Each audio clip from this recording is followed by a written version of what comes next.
할렐루야.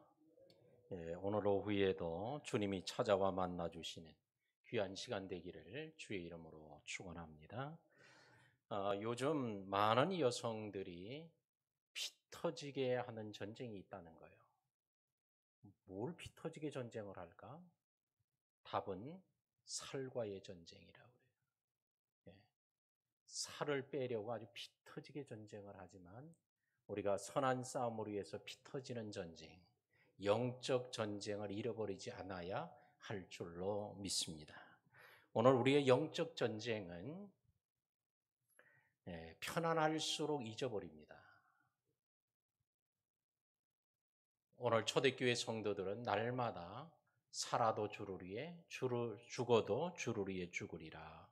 하여튼 주님 중심으로 생각하고 살았지만 편안해지면, 안락해지면, 넉넉해지면 주님은 온데간데 없어지고 딴 데 마음을 두기 쉽습니다. 하나님께서는 저 차별이 없이 누구에게나 은혜를 주시는 하나님이시라고 말씀을 하는데, 그래서 차별이 없다라고 하심으로 인해서 누구든지 하여튼 주의 이름을 부르면 구원을 얻게 하시는 하나님. 유대인이나 헬라인이나 관계없이 하여튼 누구든지 차별 없이 주의 이름을 부르면, 그랬더니 유대인들은 주를 안 부르고 이방인이 주를 부르므로 이방인의 구원의 역사가 이루어지는 일이 벌어졌습니다. 유대인들은 모세와 이사의 예언대로 그 말씀을 들어도 믿지 않았고 알고도 순종하지 않았지만, 오히려 이방인들은 하나님을 받아들이고 예수님을 받아들이고, 유대인들은 하나님이 팔을 벌리시고 기다리고 계시지만 하나님 품으로 돌아오지 않았습니다. 오늘 이 시간에 내가 종일 내 손을 벌렸노라, 이런 제목으로 오늘 말씀을 함께 나누게 될 때에, 오늘 주님 팔을 벌리고 계신 주님께 다 나가고 오늘 주님의 품에 안기고, 그래서 주 품 안에서 평안과 안식, 승리, 또는 주님과 깊은 교제를 회복하는 그런 결단과 또 새로운 시작, 출발의 시간이 되기를 주의 이름으로 축원합니다. 16절에 그들이 다 복음을 순종하지 아니하였도다. 이사야가 이르되 주여 우리가 전한 것을 누가 믿었나이까 하였으니, 그들이 다 복음을 순종하지 않았대요. 그들이 다 오늘 이렇게 복음을 받아들이기 어렵다는 것을 우리에게 보여주고 있습니다. 이사야가 주여 우리가 전한 걸 누가 믿었습니까? 전에도 안 믿었다는 거예요. 하나님의 말씀을 이사야를 통해 증거되게 해도 그 말씀을 다 받아들이지 않았습니다.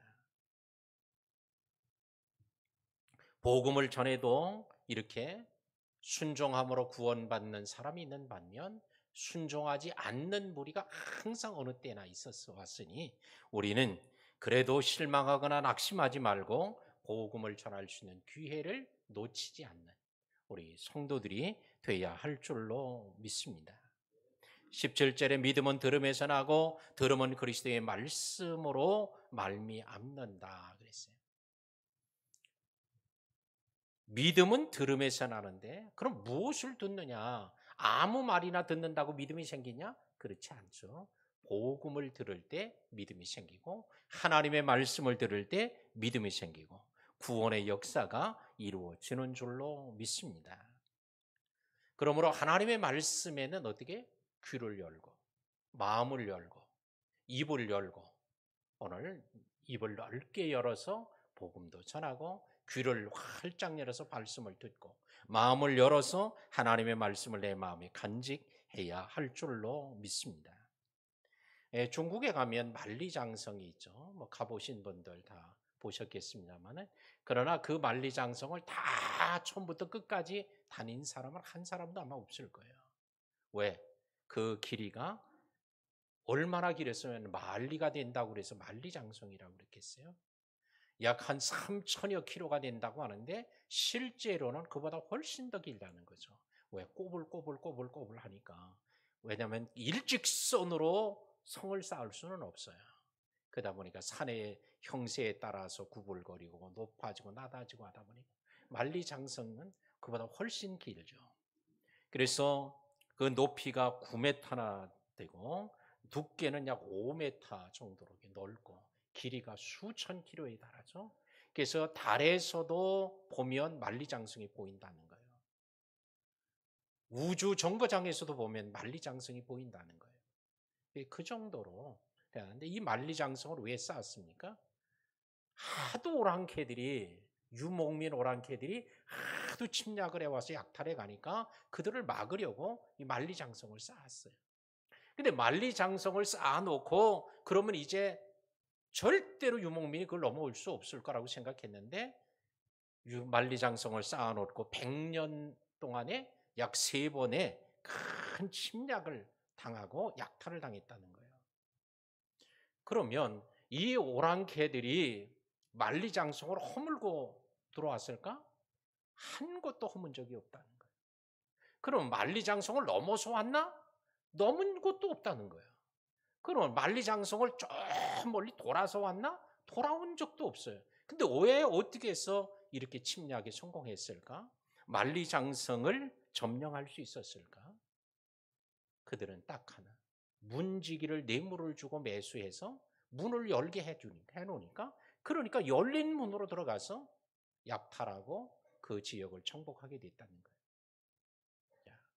만리장성은 넘는 것도 어려워요. 부수는 것도 어려워요. 돌아가는 건 이건 뭐 말도 못하기 어려워요. 그러나 오늘 문지기를 매수하면 문지기가 문을 열어주면 그보다 쉬운 일이 없었던 거예요. 그 3번이나 역사적으로 이런 큰 이 만리장성을 넘어서 오랑캐들이 침략 약탈한 역사의 기록이 있습니다. 오늘 우리는 마귀에게는 절대로 문을 열어주지 말고 우리 주님에게는 절대로 문을 닫으면 안 될 줄로 믿습니다. 우리 한번 따라합시다. 마귀에게 절대 문을 열어주지 말자. 우리 주님에게는 절대 문을 닫지 말자. 주님께서 우리를 찾아오실 때 내가 문 밖에서 문을 두드리는데 누구든 내 음성을 듣고 문을 열면 내가 그에게로 들어가 그로 더불어 먹고 그는 나로 더불어 먹으리라. 주님이 찾아오실 때마다 문을 열고 주님을 맞이하고 주님과 함께 교제하는 이런 은총을 누리는 성도들이 되기를 바랍니다. 그러나 마귀가 찾아와서 문을 열어달라고 할 때 절대로 열어주지 않는 것. 이게 우리의 심령을 지키는 거예요. 무릇 지킬 만한 것보다 네 마음을 지켜라. 마음을 지키는 방법이 뭐예요? 문을 열어주지 않는 거예요. 누구에게? 마귀에게 문을 열어주지 않는 겁니다.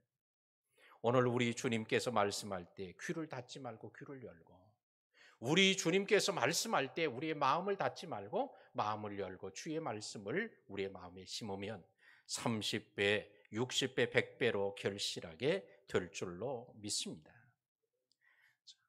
유대인들이 하나님의 말씀이 그들에게 증거되어졌어도 그들이 마음을 문을 닫았어요. 복음을 받아들이지 않았어요. 그러나 이방인들은 차별 없는 그들에게 복음이 증거될 때 그들은 그 복음을 받아들였어요. 저와 여러분도 이 복음을 받아들임으로 하나님 백성, 하나님 자녀가 되었습니다. 우리는 오늘 주님께서 말씀하실 때 교훈과 책망과 바르게 함과 의로 교육하는 말씀을 하실 때 그 말씀을 마음을 열고 귀를 열고 받아들이고 믿음으로 아멘하고 승리하게 되기를 축원합니다. 18절에 내가 말하노니 그들이 듣지 아니하였느냐 그렇지 아니하니 안 들었다는 거예요. 여기서 안 들었다는 것은 말을 안 해서 들어본 적이 없다 이 얘기가 아니고 이사야를 통해서 선지자들을 통해서 말씀을 증거했지만 그들이 귀를 열지 않으므로 말씀을 안 받아들였다는 거예요. 예수님이 직접 인간의 몸을 입고 이 땅에 오셔서 유대인들에게 기사와 이적과 표적을 나타내시면서 그들에게 말씀을 전했지만 그들이 말씀은 들었어요. 근데 마음을 열고 받아들이지 않은 거예요. 듣기는 들었으나 순종하지 않은 거예요. 알기는 알았으나 그 말씀에 따르지 않은 거예요. 오늘 그리스도인들의 삶이 바로 그럴지도 몰라요. 성경 아 하면 벌써 다 알아요.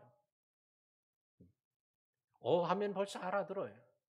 눈치가 빠른 사람은 벌써 성경 본문하고 제목만 보면 벌써 설교 내용을 다 꿰뚫는 사람도 있을지 몰라요.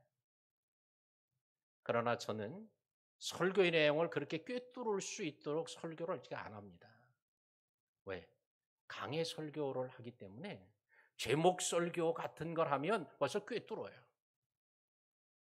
그러나 제목 설교를 저는 대부분 안 하기 때문에, 그러니까 본문을 깊이 읽고 또 읽고 수십 번 읽어야 본문 속에서 하나님 뭘 얘기하시는가를 그걸 캐치하지 않고는 제가 오늘 무슨 설교를 하게 될지 그거를 처음부터 맥락을 꿰뚫을 수 있는 사람은 많지 않을 거예요.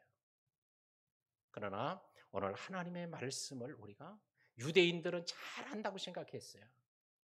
그래서 어떤 사람은 예수님께 나와서 시험하는 사람도 있었어요. 계명이 어떤 게 제일 큰 거냐고.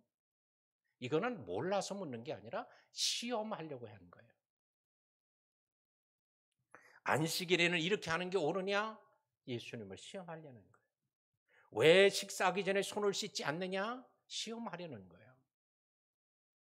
가이사에게 세금을 바치는 게 옳으냐 아니냐? 왜 그래요?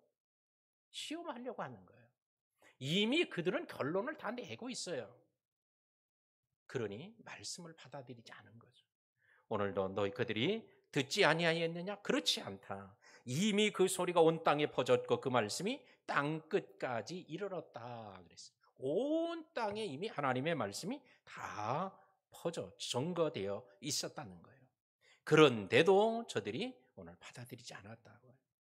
모세를 통해 말씀해도 안 받아들이고, 이사야를 통해 말해도 안 받아들이고, 선지자들을 통해서 말해도 안 받아들이는 거예요. 그러니 모세와 이사야와 같은 선지자가 나와서 말해도 안 받아들이면 누가 와서 증거해야 받아들이겠어요? 더군다나 예수님이 직접 와서 말해도 예수님도 배척하고 십자가에 못 박았다면 과연 누가 말씀을 받아들일 수 있을까?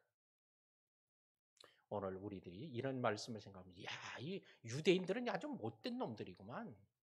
아니 어떻게 예수님이, 모세가, 이사야가 그런 위대한 선지자들이 설교를 하고 메시지를 전하는데도 안 받아들일 수 있지? 못된 놈들이다 이러지 말고, 사실은 우리가 그런 사람들도 있을 수 있다. 왜? 이미 성경도 많이, 설교를 들어도 여러분 설교 들은 거 숫자를 세어보세요. 얼마나 많이 들었겠어요. 제가 그래서 간혹 세미나를 하거나 이렇게 할 때 이제 물어보는 게 있어요. 한 가지 일을 하면, 한 가지 일을 10년 하면 전문가가 된다는 거예요. 한 가지 일을 30년 하면 마스터가 되는 거예요. 달인이에요, 달인. 한 가지 일을 50년 하면 뭐예요? 레전드, 전설이 되는 거예요. 세상에서는 그렇게 해요. 한 가지 일을 10년 동안 계속하면 전문가가 돼요, 그 일에. 아주 눈을 감고도 할 수 있어요. 30년 하면 달인의 얘기를 듣죠. 달인, 마스터가 됩니다.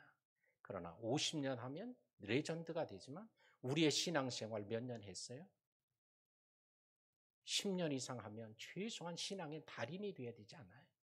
30년 했다는 사람은 달인, 10년이 전문가면 30년 달인이 돼야 되지 않아요? 50년 했으면 전설처럼 돼야 되는데 우리의 생활은 어때요? 오히려 신앙이 연수가 많아질수록 오히려 눈치만 백단이 되고 믿음은 없어지고, 중심의 예배는 없어지고 뭐예요? 체면만 남아있고 형식만 남아있고 외식과 위선만 남아있는, 이걸 주의하고 경계해야 되는데, 이런 사람의 대표적인 사람이 누구예요? 이게 유대인이란 말이에요. 우리 한국에도 이미 한 40년 정도, 이 두세기가 될 정도로 이제 복음이 들어온 지 되다 보니까 이제 신앙생활을 오래 한 사람들이 많아요. 설교를 하라고 해도 목사보다 훨씬 더 잘하는 사람도 많아요. 예. 그러나 오늘 그런 것들보다 더 중요한 게 뭐냐? 주님과의 관계라는 거예요. 들었으나 받아들이지 않고, 알고는 있으나 순종하지 않는. 오늘 그런데 그들을 향해서 주님이 뭐예요? 완전히 버려버리고 손을 뗀 게 아니라 주님은 손을 내밀어서 그들에게 팔을 벌리고 종일 기다리고 계신다는 거예요. 다시 돌아오도록. 오늘 이 시간에도 우리 한국교회를 향하여 주님이 팔을 벌리시고 돌아오기를 기다리는, 내 품으로 와라, 내게로 돌아와라. 내가 너를 도와줄 거야. 내가 너를 지켜줄 거야. 내가 너와 함께 해줄 거야 하시면서 우리를 부르시는 오늘 주님의 부르심을 우리가 보고 듣는 성도들이 되어야 할 줄로 믿습니다. 유대인들이 하도 안 돌아오니까 이방인들이 구원받게 되는 걸 모습을 보여주면서 질투가 나게 하셨다는 거예요. 하나님. 시기 나도록 만드셨다는 거예요. 아니 저들은 지금 조상 대대로 믿어온 사람도 없는데 갑자기 예수 믿는다고 해서 믿었더니 금방 구원받고 성령 받고 은사 받고 능력 받고 막 이러니까 막 이제 질투가 나는 거예요. 아니 하나님 이럴 수 있냐고. 우리는 대대로 조상 대대로 믿어왔는데 그런 은혜를 안 주고 저들은 이제 믿은 지 얼마 되지도 않았는데 저들은 개 짐승과 다름이 없는 사마리아 사람들까지도 저렇게 은혜를 주시면 이거 도대체 뭡니까 이게. 막 질투가 나게 해서라도 하나님은 그들이 구원받을 수 있도록 하나님 하시겠다.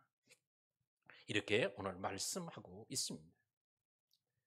어느 목장에서 목장에 양떼를 키우고 있는데 인근 산에서 늑대들이 자꾸 나타나서 양을 물어가고 양을 또 잡아먹기도 하고 또 죽이고 막 이렇게 하는 거예요.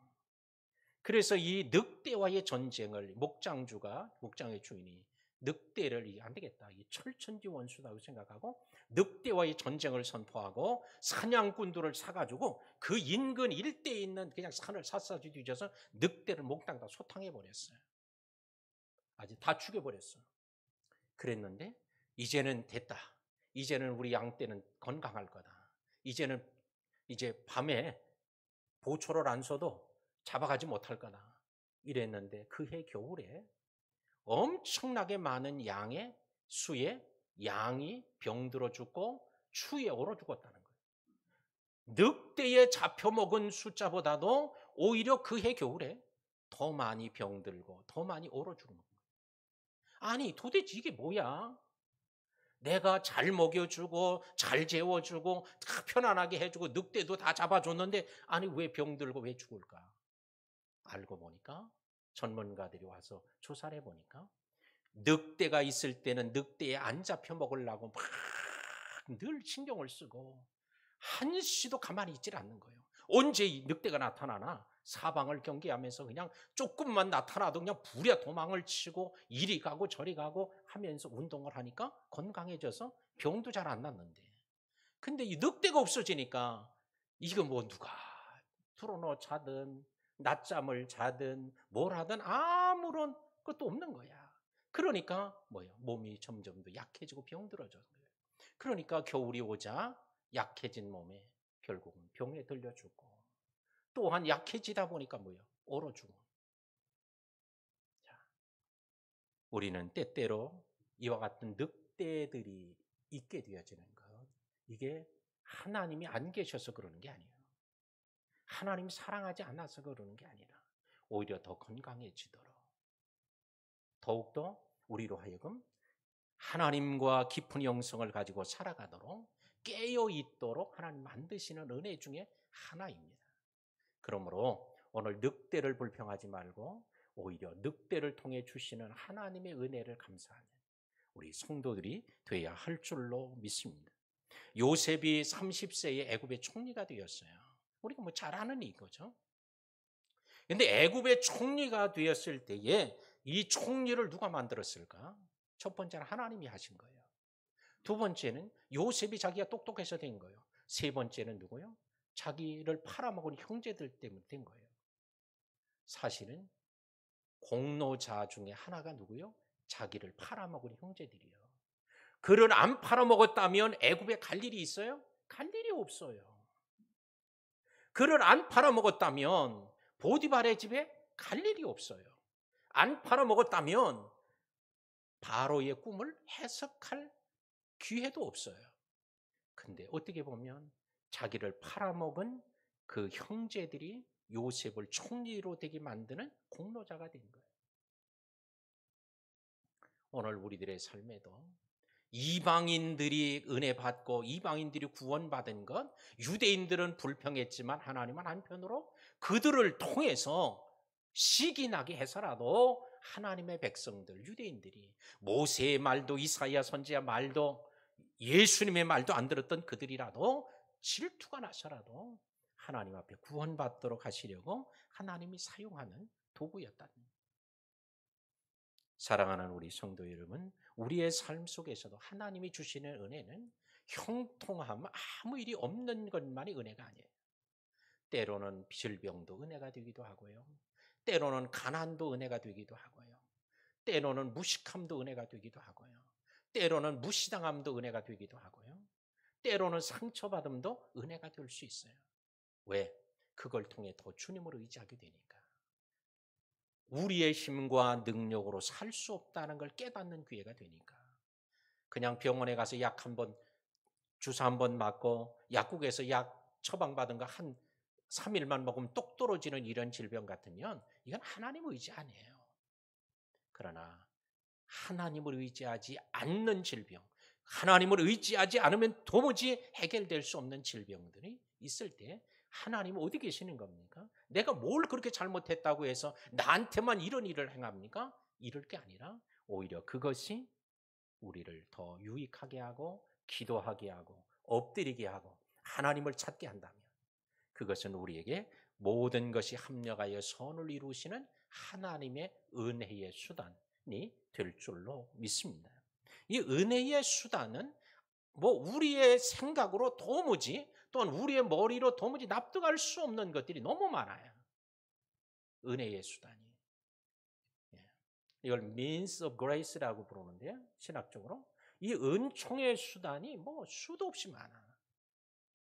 이런 은총의 수단들을 하나님께서는 각자 맞게 하나님이 처방을 내려서 각자에게 허락하시는 거예요.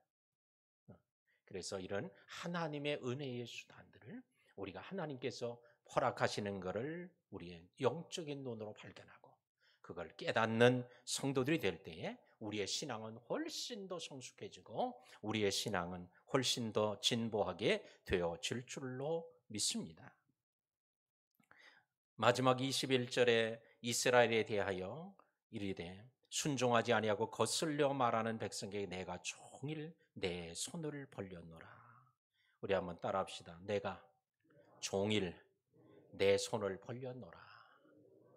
이게 누가 하는 얘기예요? 하나님이 하시는 거 아니에요? 하나님이 그래요. 내가 종일 내가 내 손을 벌리고 있었다. 이 손을 왜 벌리고 있어요? 벌 쓰는 거예요, 하나님이? 아니요. 하나님 품으로 내 품으로 오라는 거지. 안아주려고 받아주려고 손을 벌리고 계시는 거예요. 종일이라는 표현이 뭐예요? 어느 한순간도 손을 벌리지 않은 적이 없다는 표현이에요. 그럼 또 똑똑하다는 사람들은 또 이렇게 얘기를 합니다. 아니 목사님 하나님이 손이 어디 있어요? 아니 하나님은 신인데 무슨 하나님이 손이 어디 있냐고? 제발 그렇게 똑똑한 척 하지 말라. 하나님이 내가 내 손을 벌렸다고 하는데 하나님 손이 없냐고 따지지 말라. 하나님은 영이시니 손이 어디 있냐고? 아는 척 하지 말고 하나님의 마음을 받는 이런 자세가 필요한 거예요. 물론 그런 거에 대한 말씀을 제가 뭐 설교로 오늘 이 시간에 하려고 하면 뭐 몇 시간에 걸쳐서 설교를 내용을 설명할 수 있지만 오늘은 제가 그런 설교를 하려는 게 아니에요. 우리가 혹시라도 그런 사람이 있어도 제발 그런 똑똑하다고 하는 이런 교만함을 내려놓고 하나님이 내가 종일 내 손을 벌렸다고 그러면 그래 하나님이 우리를 그렇게 기다리시고 있었구나. 주님 품으로 돌아오기를 그렇게 기다리고 고대하는구나. 이렇게 믿음으로 받고 이 말씀을 순종하는 자들이 돼야 할 줄로 믿습니다. 이제 말씀을 맺겠습니다. 이사야 30장 18절에 그래요. 여호와께서 기다리시나니 이는 너에게 은혜를 베풀려 하심이요. 하나님이 기다리는데 왜? 은혜를 베풀어 주시려고. 또 일어나시리니 이는 너희를 긍휼히 여기려 하심이라. 주님이 기다리시면 은혜를 베풀려 하시는 거고 주님이 일어나시는 것은 긍휼히 여기시려고 주님이 일어서신다는 거예요. 오늘도 주님은 지금 우리를 기다리고 계시는 줄로 믿습니다. 그래서 주님 품에서 주님과 손을 맞잡고 승리하는 우리 모든 성도들이 다 되시기를 주의 이름으로 축원합니다. 우리 함께 기도하겠습니다. 하나님, 오늘 주님이 손을 내밀고 벌리고 계시는 주님을 우리가 눈으로 그리면서 오늘도 내가 주님 품 안에 있는지 아니면 멀리 떨어져서 손을 내밀고 벌리고 계시는 주님을 지켜만 보고 있는지 우리 자신을 이 시간 모습을 우리가 보면서 이제 주님 품으로 나갑니다. 주께 나가겠습니다. 이런 결단을 하고 주님과 점점 더 가까이 가는 오늘 시간이 되면 좋겠습니다. 우리 함께 기도하겠습니다. 할렐루야. 사랑하는 주님, 오늘도 주님을 사랑하는 주의 백성들이 오늘도 어떻게든지 말씀대로 살려고 합니다. 말씀에 순종하며 살기를 원합니다. 하나님이 우리들에게 말씀하시면 그 말씀이 어떤 것이든지 어떻게든지 순종하며 살기를 소망하며 기대하고 고백하며 산 우리 사랑하는 성도들입니다. 오늘 이 시간에도 주님이 우리를 향하여 팔을 벌리고 계신 주님 품으로 더 가까이 가는 귀한 저희들 되게 하옵소서. 오늘 손을 벌리고 계신 주님과 우리의 사이가 얼마나 멀리 떨어져 있는지 오늘 우리의 자신을 모습을 보는 귀한 시간이 되도록 눈을 열어 주시옵소서. 오늘도 주님이 종일 팔을 벌려 기다리시는 주의 품으로 나가는 귀하고 복된 시간 되게 하옵소서. 오늘 사랑의 손으로 은혜의 손길로 또한 긍휼을 베푸시려고 하나님 우리에게 팔을 벌리시고 기다리시는 주님, 오늘 이 시간에도 주님을 외면하지 않게 하시고 주님께 나아가는 저희들이 되도록 축복하여 주옵소서. 더 나아가서 우리 한국교회 6만 교회들을 하나님께서 손을 벌리고 계실 때 주님 품으로 돌아가는 귀한 저희들 한국교회가 될 수 있도록 이 나라 이 민족에 있는 이 땅에 세워진 교회들을 축복하여 주시옵소서. 하나님은 이 땅에 6만 교회 아니라 전 세계에 있는 모든 수백만 수천만 교회 위에도 하나님께서 팔을 넓이 벌리고 다 품어 안으실 수 있는 하나님의 손길임을 믿습니다. 오늘 하나님의 손길이 미치지 못함을 저희가 없는 것을 믿사오니 오늘 이 시간에도 주님 찾아오사 우리 사랑하는 성도들을 안아 주옵소서. 품어 주시옵소서. 오늘도 주의 품 안에서 참된 안식과 평안을 누리게 하시고 주님의 품 안에서 주님의 말씀을 듣는 저희들 될 수 있도록 은혜와 복을 주옵소서. 주께서 함께 하심을 감사합니다. 함께 하심을 감사합니다. 영광 받아 주옵소서. 예수님의 이름으로 기도하옵나이다. 아멘.